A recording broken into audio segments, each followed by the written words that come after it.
کیا سبق ہے کربلا کا؟ بسم رب محمد کریم علیہ الصلوۃ والتسلیم۔ سب سے پہلے تو یادآوری کا شکریہ، اور آپ کا پروگرام یقیناً لوگوں کے لیے ایک رہنمائی کا اور ذہن سازی کا ذریعہ بنتا ہے۔ آج کا عنوان بھی بڑا ہی غور طلب ہے، اور میں یہ سمجھتا ہوں کہ اگر کربلا جو ہے وہ اسلام کی ساری تعلیمات اور اس کا جو ساری فکر ہے اس کا اگر خلاصہ کہا جائے تو غلط نہ ہوگا، اور وہ خلاصہ اس لیے ہے کہ کربلا بنیادی طور پہ اللہ کے دین کو پھیلانے کے حوالے سے، اللہ کے پیغام کو اس کی مخلوقات تک پہنچانے کے حوالے سے، اور پھر پہنچے ہوئے پیغام کو اس کی اصل حالت میں قائم رکھنے کے حوالے سے جو دی جانے والی قربانیاں ہیں ان کی سب سے نمایاں داستان ہے، نمایاں اس کا ایک حوالہ ہے۔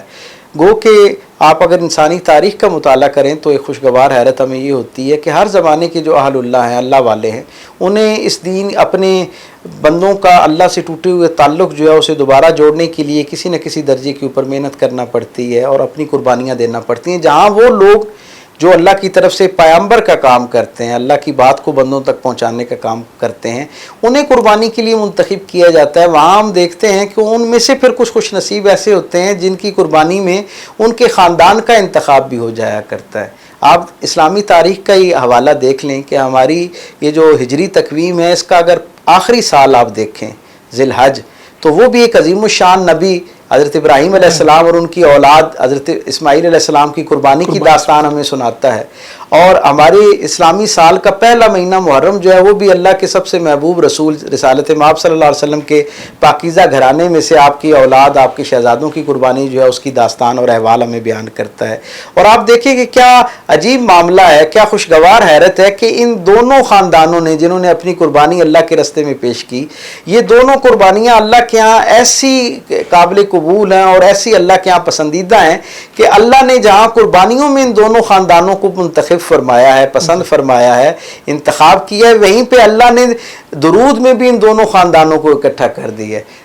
درود کا مطلب کیا ہے کہ رہتی دنیا تک جب تک اس کرۂ ارضی کے اوپر روشنیاں برقرار رہنی ہیں، انسانوں کے درمیان انسانی اقدار کی بنیاد پر رشتوں کی حلاوت، ان سے نکلنے والی ٹھنڈک لوگوں نے محسوس کرتے رہنا ہے۔ جب تک انسانیت قائم رہنی ہے اس وقت تک سرکار دو عالم پر جہاں درود پڑھا جانا ہے وہاں پر ان دونوں گھرانوں کا ذکر بھی ہوتا رہے گا، اور ہر زمانے کے جو پاک باز لوگ ہوں گے، صالح فطرت اور صالح فکر، پاکیزہ سوچ رکھنے والے لوگ ہوں گے، انسان اور انسانیت پر یقین رکھنے والے لوگ ہوں گے، وہ ان دونوں خاندانوں کو اپنا ہدیہ سپاس، اپنا سلام عقیدت پیش کرتے رہیں گے۔ یہ ایک ایسی داستان ہے، یہ ایک ایسا عظیم الشان واقعہ ہے کہ جہاں اس کے اندر ایک قربانی کی ہمیں ایک فقید مثال میں آپ یہ دیکھیں نا کہ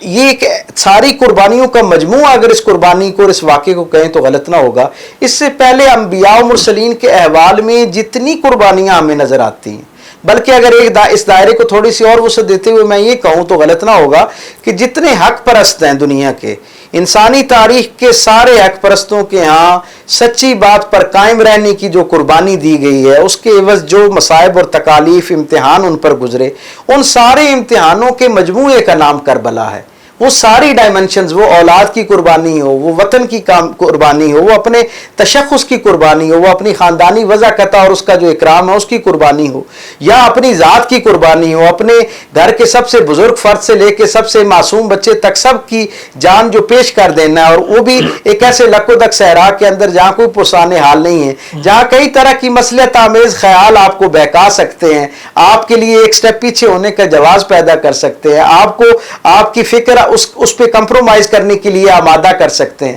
اس لک و دک سے دیکھیں نا، آپ کہیں کسی جگہ حق پر کھڑے ہیں اور آپ کے پیچھے 1 لاکھ 2 لاکھ 50 لاکھ بندہ کھڑا ہے تو پھر آپ کے پاس جواز ہوتا ہے اور آپ کی ہمت بندی رہتی ہے، اور آپ کے لیے پیچھے ہٹنے کا کوئی جو ہے نا وہ ہیلا بہانہ کام نہیں آ سکتا۔ لیکن جب آپ ساری دنیا سے اور اپنے سارے محبین جو ہیں، محبت کرنے والے، ان سب سے منقطع ہو گئے اور آپ ایک ایسے ویرانے میں آ گئے جہاں پہ چار اطراف آپ کو چاروں طرف سے آپ کے دشمنوں نے گھیر رکھا ہے، اور سوال ایک ہی ہے کہ کسی نہ کسی انداز میں آپ اپنی حق والی جو بات ہے اس سے پیچھے ہٹ جائیں۔ اس مقام پر جب آپ کو پتہ ہو کہ میرا سارا قافلہ کنبہ اللہ کی ساری مدد، محبت، شفقت کے باوجود ایک امتحان سے گزر رہا ہے اور اس کی قربانی جو ہے وہ طے ہو چکی ہے، اس لمحے میں کمپرومائز نہ کرنا اس کردار کا نام حسینیت ہے. بالکل. اور میں سمجھتا ہوں کہ یہ اسلام کے ماتھے کا ایک ایسا عظیم الشان جھومر ہے جس کی روشنی دنیا کے سارے معاشروں کو کسی نہ کسی انداز میں ملتی بھی رہتی ہے اور ان تک پہنچتی بھی رہتی ہے. اور آپ یہ دیکھیں کہ